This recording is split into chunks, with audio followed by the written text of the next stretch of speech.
السلام علیکم ورحمۃ اللہ وبرکاتہ۔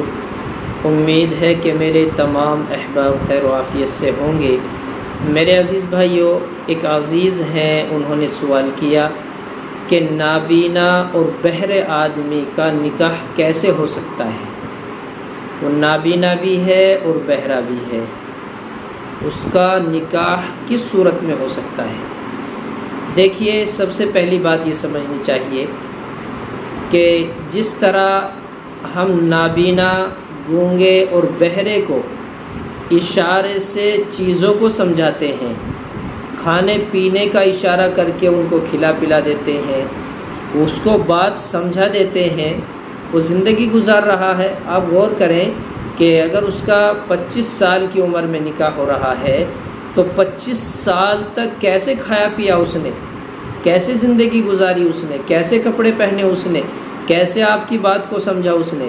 تو وہی طریقہ نکاح کا بھی ہے کہ آپ اس کو سمجھائیں، بہرا بھی ہے نابینا بھی ہے، اشارہ کریں، یا گونگا بھی ہو بہرے کیف، آپ کا جو اشارہ ہوتا ہے آپ اس سے اشارے میں کہیں کہ تیرا نکاح ہو رہا ہے، تو نے قبول کر لیا۔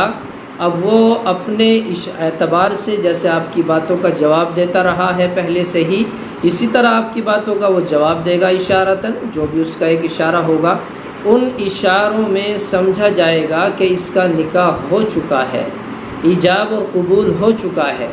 نکاح میں ایجاب و قبول ضروری ہے، اور وہ لڑکے نے قبول کر لیا۔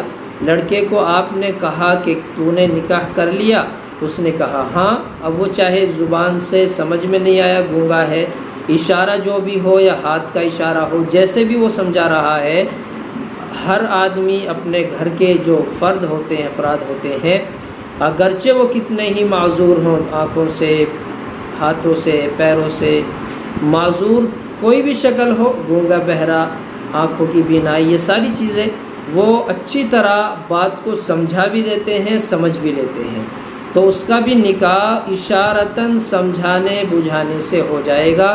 جو اشارہ پہلے ہوا کرتا تھا اسی طرح اشارہ اب بھی ہوگا، اور اس کا نکاح مان لیا جائے گا۔ فتاوی محمودیہ میں یہ سوال ہے جو انہوں نے فتاوی شامی سے اخذ کیا ہے۔ اللہ عمل کی توفیق بخشے۔